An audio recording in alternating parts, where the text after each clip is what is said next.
Welcome to this edition of The Technology Bill, a podcast that looks at how technology is reshaping our lives every day and exploring the different ways that governments and companies use tech to increase their power. My name is Caitlin Bishop and I'm Privacy International's Campaigns Officer, though for this episode I'm just swinging past to say hello. In this edition, we're discussing the humanitarian sector's problem with data. Gus is joined by our colleague Alex, PI's Director of Strategy, and Massimo Marelli from the International Committee of the Red Cross. Henceforth, they mostly call it the ICRC. Agencies in the humanitarian sector protect people in the world's most vulnerable situations. They operate in places where data can put people at severe risk, as we've seen only too recently with the fears that access to databases and technology left behind as the US pulled out of Afghanistan and the Taliban took control could put people's lives in danger. And yet, every agency wants to deploy new tech, often in the form of biometrics, as a previous edition of this podcast covered. New databases, new data. For over 10 years now, PI has been trying to get the sector to think differently and to stop this particular madness. Massimo is one of those who does think differently. PI and the ICRC have published reports, worked on guides, hoping that attention might result in change. What's happened in Afghanistan has been horrific, but we're hopeful that maybe this might be the moment for the sector to take a good look at itself and finally change.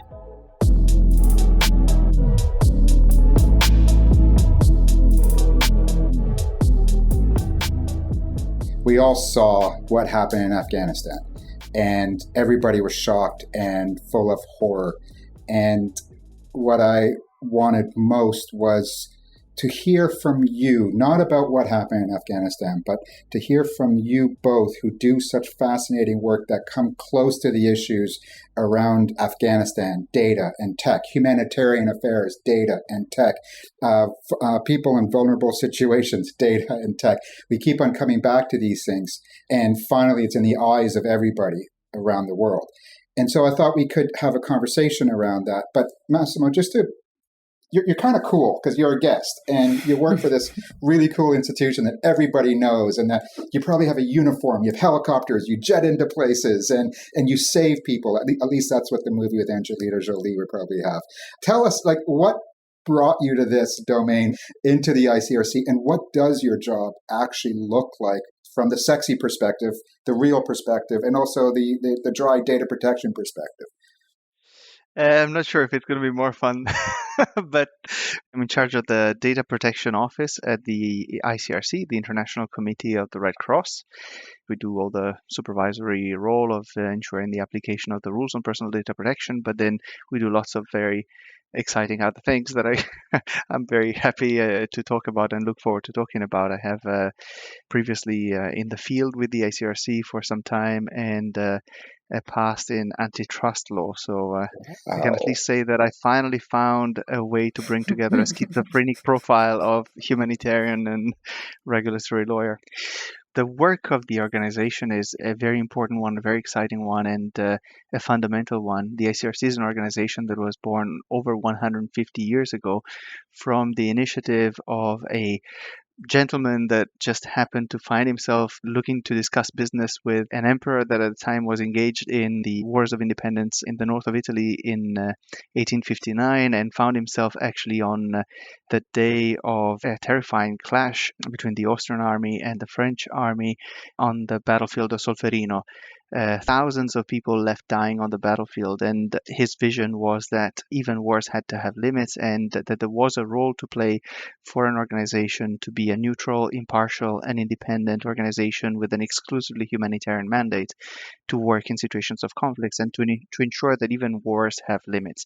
So this is the mandate of the organization, and obviously for somebody that was born very close to that Solferino battlefield, it's something that has always been a myth and something that I was fascinated about, and I had as a dream in the drawer to see what it means to actually try to do that. And after quite a few years in antitrust law, first in private practice and then as a lawyer at the référendaire at the Court of Justice, I thought either I do it now or I'll never do it. So in the space of a couple of weeks, I found myself in South Sudan on the border between DRC and Central African Republic, trying to trying to find the relatives of unaccompanied minors that had been abducted by the Lord's Resistance Army and managed to escape, and trying to work with national societies to reunite them with their family, with all the complications that, of course, it involves, seeing the circumstances in which they had been abducted. And so, no, it's a fascinating work, and really having the opportunity to work in the field for an organization like this is an immense privilege, because it gives an opportunity to do something, and to do something in the most extreme circumstances, and really to see the magic at work, the magic of a neutral organization that is exclusively humanitarian, and that it's not just in words, but it's at work. Seeing that we could be in Afghanistan, living in Kandahar with no armed escorts and no armored vehicle, based only on the acceptance of all the parties to the conflict, and because of that acceptance and trust in the humanitarian mandate that we have. And I've been probably allowing myself to take a little bit of time to explain this kind of things, because this is not just about why I'm so keen and motivated to work for this organization, but it really reflects also on the way in which we look at the collection of data and the usage of data. In everything that we do, we need to make sure that that neutrality, that exclusively humanitarian nature of our work is reflected, including in the way in which we collect and process data. You've just inspired a generation of antitrust lawyers to think that with their background on antitrust, with 2 weeks of training, they could be sent into a war zone to help people. I think if anything comes out of this edition of the podcast, it might be a lot of people shifting their careers as you have. Alex, I was wondering if I could go to you, because you've been working at PI for a number of years, but you came to PI with a perspective around helping people in vulnerable situations. And I'm curious, all these years later, you're still working at PI, and something must drive you to continue to butt your head against the challenge of data in this scenario. I mean, I think maybe why I'm still motivated, or why there's still a need in a way to continue this work. I think what's infuriating with a lot of the systems that were being rolled out is some of the justifications given for them, because I think that really goes back to, some of the problems, but also some of the solutions identified by different stakeholders, be it humanitarian organizations, donors, or others. And the first one is around some of the reasons given for the deployment of these systems. And one of the common ones that we're seeing, not only in the humanitarian sector, but in the work that we're doing on welfare and migration and health, one of the justifications around accountability, transparency, for example, preventing fraud, and basically ensuring that the money that's being spent and given to people is going to the ones that most need it. And in the welfare sector, there's been a lot of these discussions around, those who deserve it. And I think what's most frustrating with some of those arguments is when it comes to fraud, a lot of the fraud is actually happening elsewhere in the supply chain, in the bigger picture, in the ecosystem, and not so much at the beneficiary level or at the individual level. But yet, in terms of something that's very practical to do, well, not practical because you are spending huge amounts of money and it takes a lot of time, but it's seen as something very easy to do, which is to fingerprint all of the people that are receiving this support, this assistance, rather than integrating mechanisms of accountability and transparency at other levels, probably higher up, where money is misspent, money wasted, and poor decision-making is happening. So I think that's one of the things that we keep seeing over and over again. And we'll get back to this, I think, a bit later on in the podcast, but we're not really seeing a lot of the lessons learned from what's been happening in over almost a decade, if not more, and how that should inform things that are happening now. I think the other things, and going back to your framing around, a lot of these systems are exposing people that are already in precarious and vulnerable positions. We're seeing also this double standard, because a lot of the things that are being deployed as part of, let's say, aid programs, or also in some extent in the humanitarian sector, are things that some of the ones that are proposing or funding or promoting some of these systems are things that they would never allow in their own countries, to their own citizens or residents, and yet we're willing to expose other individuals who are actually in very vulnerable positions exactly to those risks, to be fingerprinted, to have facial recognition, whatever it might be, this increased process of identification and verification. So yeah, those are things that keep coming up and can be infuriating, but at the same time, they're also what motivates us to keep going, because there is a lot of lessons learned, and we can hope to take those in different sectors, which is what's been motivating as well. Our work with the humanitarian sector is to see how we can be bringing our expertise and our knowledge to inform the decisions that they would make today, but also in the future. And so people who've been listening to this podcast for a while will have heard me rant about the humanitarian sector and its adoption of data and tech back in essentially the post 9/11 era, and particularly the work I'd done with UNHCR, the refugee agency, in 2007 to 2010, and how there was just this hunger and this thirst for data and tech without quite understanding why and how. And so, Massimo, I was wondering if you could help update, perhaps. Hopefully there's a new set of drivers as to why it is there's this quest for data and tech in the humanitarian sector. And to be clear, we're not Luddites. We're not saying there's no room for it. But post 9/11, the idea was, well, any refugee could potentially be a terrorist. So let's make sure we track them. Let's make sure we fingerprint them. And every refugee could potentially be a fraudster. So let's, if we can, grab their DNA or measure their teeth to verify their age. What is it now that you see that is motivating the excitement around data and tech in the humanitarian sector? Those are very powerful drivers by some actors, but I wouldn't really say that they were the driver actually of humanitarian organizations. I think to a large extent, if there was a fault in the humanitarian sector for some time, was naivety and being excited about new technologies and not really understanding what those technologies were and how they worked, and therefore easily coming under the pressure of stakeholders who had those drivers. I can't speak for other organizations, but I can definitely speak for mine. And I was mentioning the Battle of Solferino over 150 years ago. The drivers have always been exclusively to protect people and to provide them with help and assistance. So to the extent that it had become clear that handling persons' information could expose them to harm, integrating principles that are very close to what we call today data protection principles has been really in the operating policies and procedures of the organization for a long time.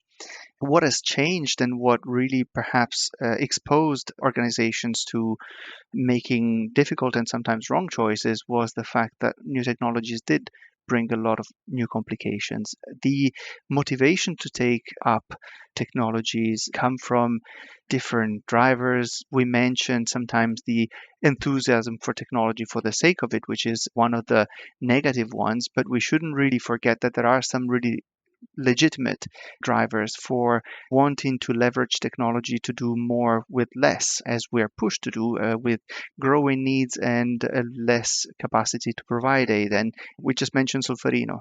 We had an army dressed up in red facing an army in blue, and they were just confronting each other in the countryside. And it would have been easy for a humanitarian organization to identify who is fighting who, to negotiate access, to discuss, we need to have access to this particular region. When can we get the sufficient security guarantees? Today, conflicts are much more fragmented. There are so many different stakeholders, splinter groups, and radicalized splinter groups. Who do you talk to in order to negotiate access? How do you talk to them?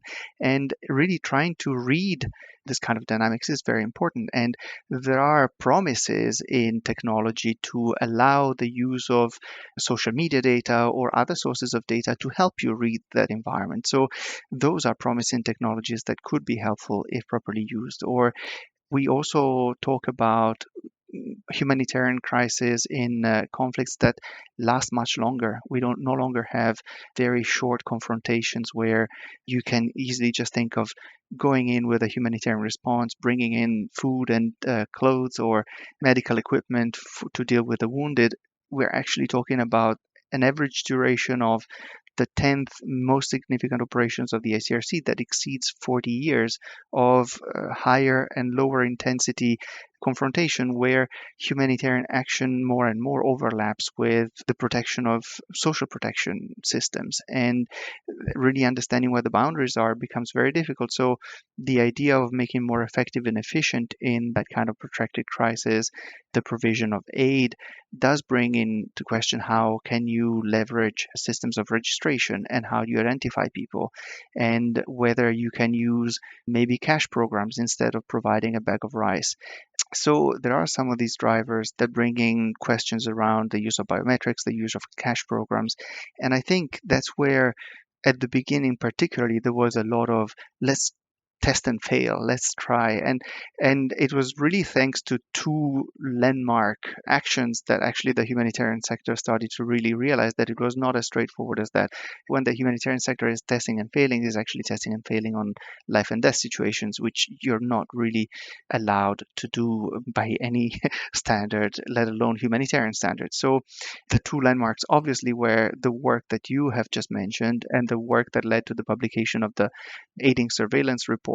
That was an important moment for the humanitarian sector, I think, to realize, perhaps a bit too late, because you'd been saying those things for some time, that actually all those concerns in the handling of data that the humanitarian sector has had for a long time required a little bit of fine-tuning and more knowledge and upskilling in order to understand how to apply in a digital era.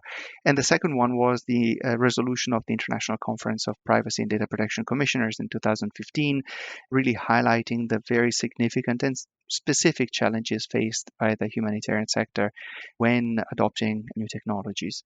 That's incredibly kind of you. So when PI wrote that report in 2013, it was on the back of the work we'd done with UN Refugee Agency and our attempts to engage other agencies around these questions, because they were deploying new systems. The UNHCR was deploying biometrics, and they asked, can you come in and have a look and advise us on what not to do and what to do? And of course, the biometric system they were deploying was facile. They just thought it was terribly clever, and every department or every camp across the UNHCR wanted it, even though it had only been deployed in a bar environment in the Netherlands before. So like it had never been deployed in any field-like environment. But my issue wasn't just with the deployment of biometrics. I wanted to look at the digitization of data when it comes to the registration of refugees. And you rightly point, like the very purpose of these types of organizations is to protect. And part of that protection is the collection of data. Part of that protection is registering people to say, yes, you, with the following name, with the backstory of what has happened to you, that makes you internationally recognized as a refugee, and we must record that. And I was questioning the way that they were actually protecting that data as well, but that wasn't a conversation they're willing to have. So that's why we published that report and kind of left the field for a while until Alex was adamant that we get back into it.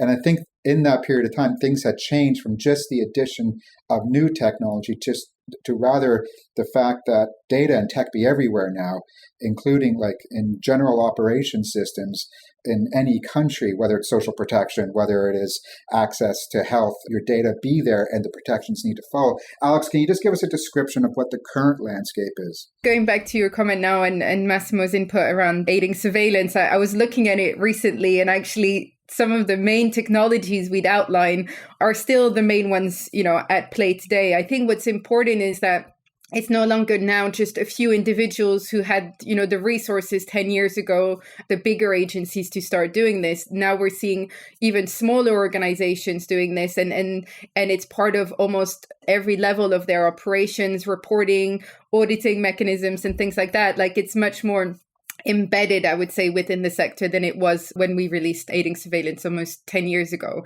I mean, some of the things that we're still seeing now and seeing more of is things that Massimo just mentioned, as well as you guys, in terms of the large scale digital ID systems. And most of them have a component of biometrics, be it fingerprinting, iris scan, facial recognition. And the main purpose there is to, register individuals that would be recipients of humanitarian assistance. But what we're seeing increasingly, and Massimo alluded to this, given the context in which humanitarian organizations are now operating with, conflicts that last longer, they're a bit more fragmented, we're seeing this more immediate response becoming more of a longer term investment. And we're seeing humanitarian organizations not just registering individuals, but to some extent providing them, if they don't already have them, identity documents and building more of a long-term social protection support, as Massimo was saying, where you're not just registering, but that also creates in a way mechanisms for individuals to receive long-term support. And so that mirrors things that we're seeing with the digitization of social protection, access to welfare, for example, as well.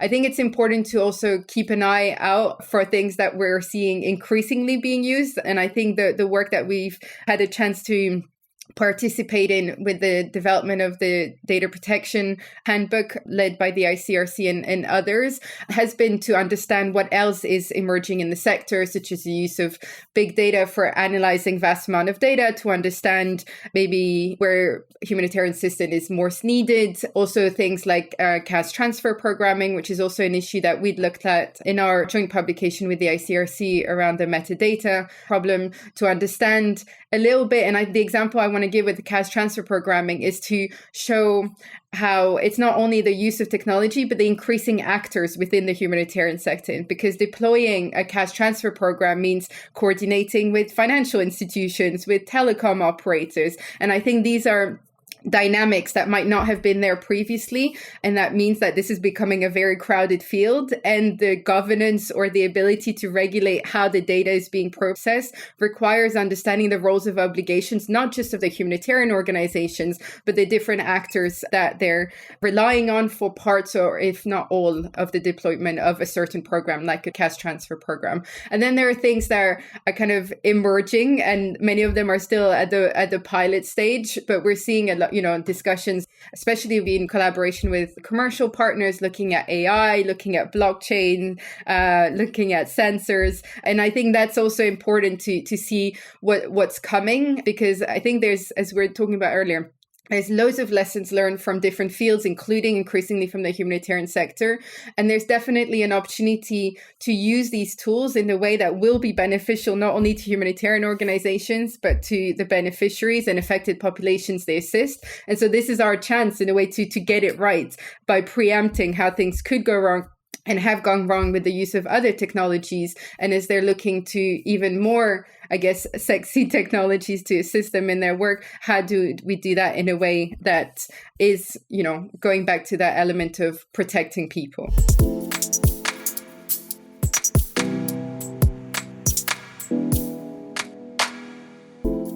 We're speaking very abstractly. And I talk about the work with UNHCR, and I talk about the frustration about how very little changed afterwards. And it's because we can't identify where this has gone wrong. We can learn from the mistakes we're seeing at national deployment in, say, Western governments, and say, don't do blockchain, don't do this, don't do AR, big data. But like in the humanitarian sector, I don't see anything failing. I don't see anything going wrong. And so are we just worried at the abstract? And that's when when the events were occurring in Afghanistan, there was immediate attention to the question of, will the Taliban all of a sudden have access to all this data? And this is going to be horrible. They're going to hunt people down and all that. But we don't know that. We genuinely don't know that. And we don't see the failures. Even though we talk that it could lead to dead bodies, we don't know. Why is that? And Massimo, as you answer to the degree that you can, I imagine this is what makes your job hard, because you're going around dealing with colleagues who, like you, were on the border of South Sudan, who are in Afghanistan trying to do essential work. And all of a sudden there's somebody like you around saying, no, we can't use these toys. No, we can't collect this data. That must make it very hard to do what you do. I think, every organization has different drivers and different things that move people to really push and to do certain things. As in-house lawyer in a global bank, at some point it was quite easy actually to persuade people that it was a good course of action to report certain things, because otherwise, well, you're going to have to explain to the General Council why we come now to face a fine of 10% of global worldwide turnover. In a humanitarian organization or in other companies, you could actually easily just point out to rules, Article 17.2 of the rules or of whatever law that says you can't do it, so you can't do it. In a humanitarian organization, it's very different, or at least in an organization that is really facing direct field work and that is so passionate and motivated by helping people. It really requires explaining and really taking the time to translate Article 17.2 into impact on the people that will eventually end up being affected. So just to be clear, can you describe what Article 17.2 is for people that don't know? It's just a random number taken. I thought maybe I didn't know something here. No. I'm just picking a random number. But I was trying to make it more interesting. I just made it more cryptic. No, but it's really an exercise of translating things into impact. What does it mean? And I think the challenge is it's difficult because technology is actually very complex and it's difficult to foresee how things can go wrong. You don't necessarily immediately see how a large collection of data that you think is entirely under your control actually may end up being accessible by third parties by virtue of involving third-party processors that may be under the jurisdiction of another country that has a stake in the conflict where you're working. That's not immediately obvious. You're just using maybe a cloud solution, and you think it's easy. I send emails on Gmail, and it's the same thing. Well, except that obviously we're talking about a different level of maturity. Things have evolved a lot, but if we're looking really at the beginning of this wave of enthusiasm, it was easy, it was accessible, and you just see a nice friendly screen with tools that are making your life much easier, and they're making you a lot more effective in the way in which you can do good things, and you don't really see who's behind that nice and approachable screen that is so user-friendly. The same goes with collection of very sensitive data sets. I mean, already in the past, it was clear for us, and this is why actually as an organization, we never really adopted the use of biometric data for registration of beneficiaries. If you have extremely sensitive data, at some point, somebody will want it and will have it one way or another. And anecdotally, it's not unheard of that countries or stakeholders involved in a conflict where humanitarian organizations work at some point knock at your door and say either you hand us over all that information or you're out of the country, and then you have to make that really difficult choice to have to justify to many people why you're leaving a country. Or sometimes it's also difficult to explain things because it's actually really difficult to know, like, how does a cash program lead potentially to the profiling of an individual as an individual of interest and potentially lead to a drone strike? In what proportion has the data generated through that cash program led to identification of patterns of behavior that are compatible with a particular political affiliation? It's really difficult for somebody to know. And we saw it also when we did the humanitarian metadata study. Not only we can sense, we know that these things are being done, but the extent to which you are directly participating in that happening, or you may have control in preventing that, it's really difficult to understand. So that's where the additional complication of explaining and succeeding in making it clear to the sector why certain practices are harmful. And this is where, but I guess we'll probably get to that, it's really important to work seriously on upskilling and training, among other things. This is the strange type of geeks that we are on this conversation. So there was the story about the drone strike done by the Americans in Afghanistan in retribution, retaliation, in resolving the suicide bombing at the gates of the airport in Kabul, where now it's coming out from the New York Times and the Washington Post that the individual that was targeted because of the interactions he had and he was carrying things in his van. And I think he worked for an implementing partner of the humanitarian sector, and he was carrying things in his van that looked like explosives. It turned out to be water, apparently. And so the geeks that we are, apart from seeing this as a human tragedy, but also an increase in a warlike footing in a country where the Americans are supposed to be changing that positioning, we also wonder what systems were in place to identify him as a target. What cameras were used and what level of granularity? Was there facial recognition? What level of surveillance implemented by the Americans is still in place that they were able to track the movement of a car around town to the point where it gave a signature of being somebody who is suspect? And all of a sudden, we start wondering who else starts emerging as potential suspects. And the whole point is that in a war footing, when you have a potential suspect, there's no court. There's just a drone strike. Or in the case of it, and just to be a little less dramatic, when it comes to a humanitarian agency working in an environment like that, there's no accountability mechanism either for you. And so there are all these mistakes that you can make and nobody holds you to account. And that, I guess that's why Article 17.2 or whatever it is so important to undertake. And that's essentially why we did that report together on humanitarian metadata that PI and ICRC published 3 years ago, which was what is all these signaling data around people's lives in these vulnerable situations that all of a sudden becomes intelligence. And then we ask, intelligence for who? And how can we safeguard against that? We reached out to the companies at the time to say, hey, internet companies and banking companies, how do you use this data? Who do you share it with? Under which conditions? And will you please work with us? Because, ICRC is an august institution. PI, well, we're a bunch of rabble-rousers, but still work with us. And the response from the industry was a resounding silence. It was infuriating silence. Like they couldn't care less about engaging with us on this question. But then Afghanistan happens, and all of a sudden Facebook comes out and says, hey, we're the good people. We're going to do this. We're going to do that. We're going to do this. That's a little frustrating. And I'm sure Massimo can't possibly comment on anything regarding Facebook, but it is frustrating to see the very people who've been asking to help us address this problem only now draw attention to it, but then their attention is going to be gone within 2 months, and Massimo's got to continue to do his job.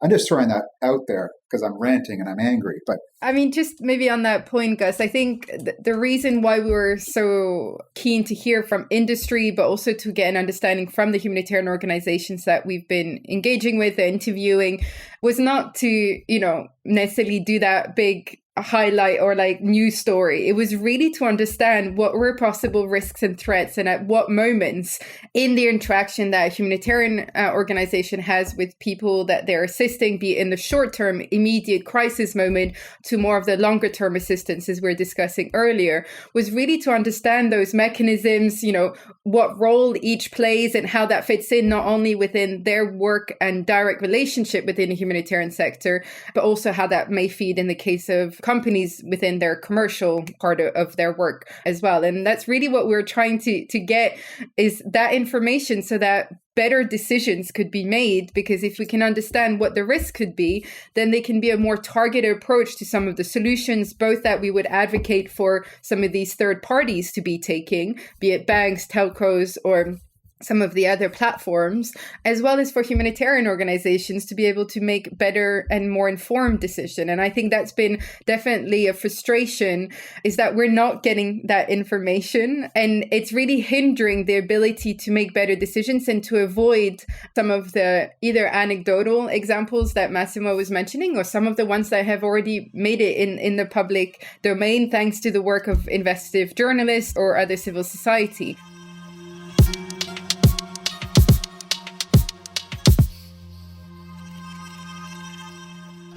I just want to mention maybe just a couple of examples that I think are important to illustrate some of the harms that we're seeing, but also as Massimo was saying, it's hard to plan. I think it's hard to foresee what could go wrong, even though there are a lot of lessons learned. And maybe playing a little bit more devil's advocate, I think a lot of these actors, there's just already so much information out there that saying we didn't know just is an excuse that kind of is running out of steam, and they can't necessarily rely on, anymore. And some of the examples are particularly around data sharing between, humanitarian organizations and governments. And we saw that, for example, in the case of the Rohingya database that was shared then with the Bangladeshi government that then made its hands to the government of Myanmar to help with repatriation. And that might seem fine, in terms of the process. Okay, these people were, had to leave their homes. They ended up in a country that was not their home and they wanted to go back. That all seems to make sense. And obviously it was great that there was the support to make that happen. But I think it's questioning the how that happened and understanding a little bit more of the context. A country like Myanmar that had been targeting the Rohingya communities for a long time, we ended up giving them a biometric database of all those individuals that had crossed into Bangladesh. And I think thinking like those are things that are definitely foreseeable or not in the immediate term, like there was this need to provide and register and provide assistance, but thinking about the long term as well. And there were some measures in place by these organizations to get consent or to follow their own internal processes for data processing. But what we're seeing is actually, while a lot of these organizations now have their own data protection or privacy policy, now it's more about the enforcement side, which, as we know, is very hard and it's difficult, particularly in a crisis setting. But seeing, there was then a Human Rights Watch report that indicated that a lot of the safeguards that should have been in place that provided the assurances to all the different stakeholders that it was okay to proceed with these mechanisms, it seemed that they weren't followed in practice. And I think that's going to be something coming up next. And we know as lawyers and as privacy advocates, we keep saying that we fight for a law and then it's like, okay, the next thing is ensuring that it's enforced, because it's not enough to already have this policy in place. And then a final example, which I think indicates that it's hard to foresee. And so it's really important to make some important decision at the time that you decide to deploy this, is what we're seeing unfolding in Kenya, where there's an estimated, although it could be more, 40,000 individuals that were registered as refugees whose biometric fingerprints are on this database, and that's preventing them from actually saying we're Kenyan nationals, and they can't register as Kenyan nationals as part of the new Kenyan system, the Huduma number. And Gus, you spoke to Haki na Sheria, which is an organization in Kenya, and Ken Waitsburg, an academic from UCL, a few months ago. So do check out that podcast for more information on this particular case. But I think these are examples, and some might think we're picking on the same organization over and over again, but it is a huge agency, UNHCR, and unfortunately, this is happening elsewhere to smaller organization implementing partners. But these are the kind of cases that have already made it to the public domain. I just wanted to take on one of the different points that you've made, Alex, and I fully agree, actually, that when I said earlier that it's difficult in some cases to really understand how things go wrong, that was really particularly for the beginning of the taking conscience of the new dimension we're in. And indeed, now there are many examples and cases of things having gone wrong where, despite them being anecdotal, they should and do raise alarm bells with different situations. And I think this leads me to a very important point that I think should be clear, is that the fact that maybe we don't have clear data about the number of cases. There's 73% of cash programs in this region that have given rise to moderate concerns of this. That's irrelevant. We know the impact that it can have if it goes wrong. And that means that we can't just experiment with things.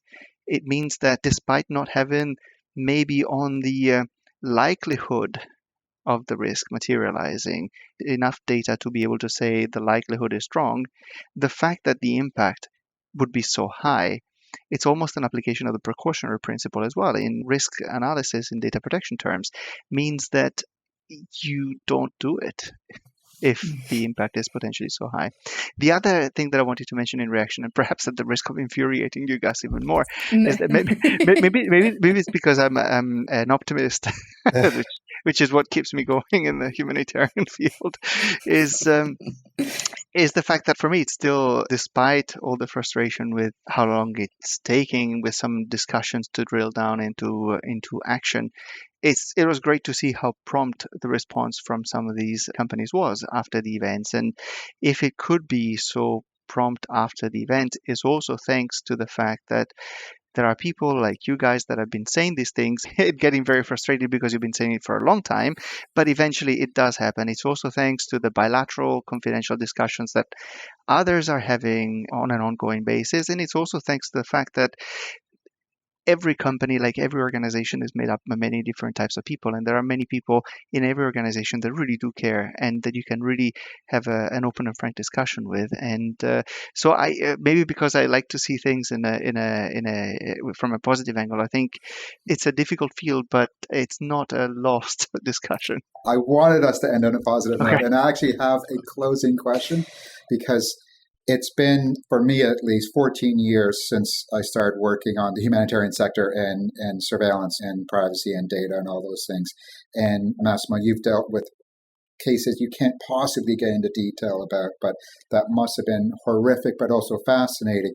And I'm curious if you can leave us on a positive note that things have started to change from, say, 2007 or the 2012 aiding surveillance or the 2015 privacy commissioner's work. In your own experiences, give us a good story of how there was an ambition to do something that was probably good, that an implementation using tech and data may have been problematic, but ultimately it came to what we think is a positive resolution because, as you say, organizations are complex, full of people with diverse motivations, and you were able to get a positive resolution. Or if it's not you, some other agency was able to get positive resolution. Otherwise, people at the end of this podcast will just think, oh my God, it's shit.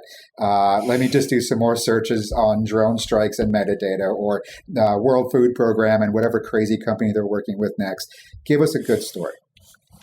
I think the good stories are really many, and we often focus on the bad ones that do emerge. But there's thousands of great stories every day, and this is why I'm still very proud of the work that we're doing overall in the humanitarian sector.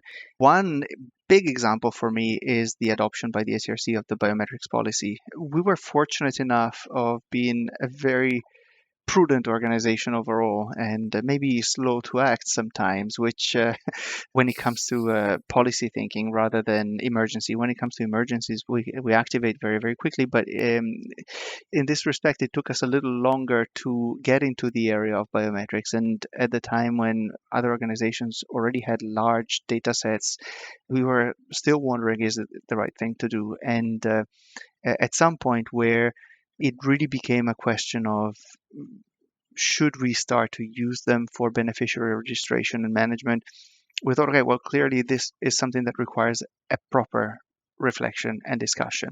And we took all the different benefits into account, all the different elements why it's important for the benefit of affected communities, for the efficiency of the organization and the capacity to deliver more with less, which ultimately is a positive impact for affected communities.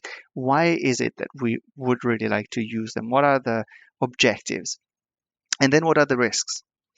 And how do we assess those benefits and risks across the requirements of data protection? What is the legitimacy for an organization that works in the space to use biometric data? Can we talk about consent? Is it really free and informed? If not, what else can you do?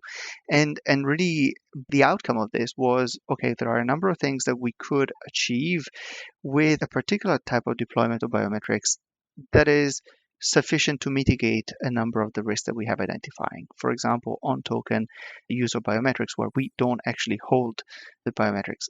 This is what the biometrics policy accepted, which obviously is a major constraint for a number of people that wanted to ensure, for example, technical ways of ensuring deduplication.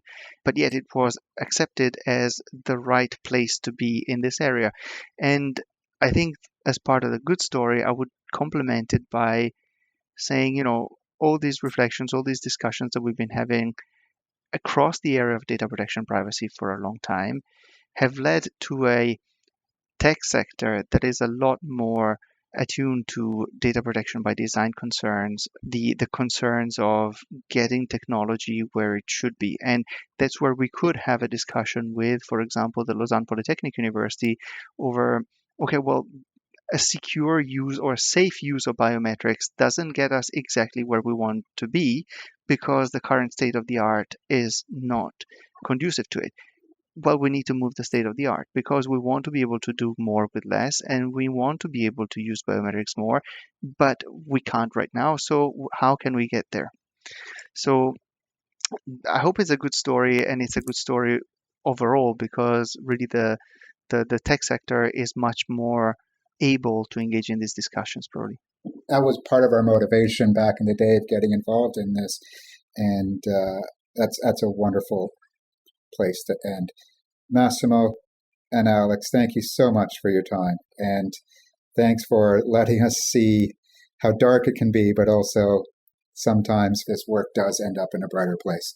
And Massimo, I'm glad you did leave antitrust behind, but we will have you back and I want you to start preparing for that. And I want you to discuss in great detail the current shift of the FTC in the United States and what you think that means for the Facebook Giphy merger that's being deliberated on in the United Kingdom. That's your homework. Looking forward to that discussion too. Thank you, everyone. Thank you, guys. Thank you, Alex. Thank you.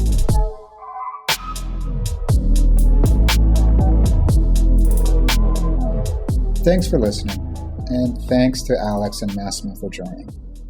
You can get involved with this topic by visiting our website and seeing all our resources on humanitarian data and protection of people in vulnerable situations by going to privacyinternational.org. In particular, you can see the joint report between ICRC and PI that Massimo and Alex referred to in this podcast on humanitarian metadata, and you could also see the report that we wrote in 2012 that's very out of date, but Massimo was kind enough to say was useful to advancing the cause of increasing protections, and that is our aiding surveillance report from 2012. You can like and subscribe to the podcast on the various platforms you use.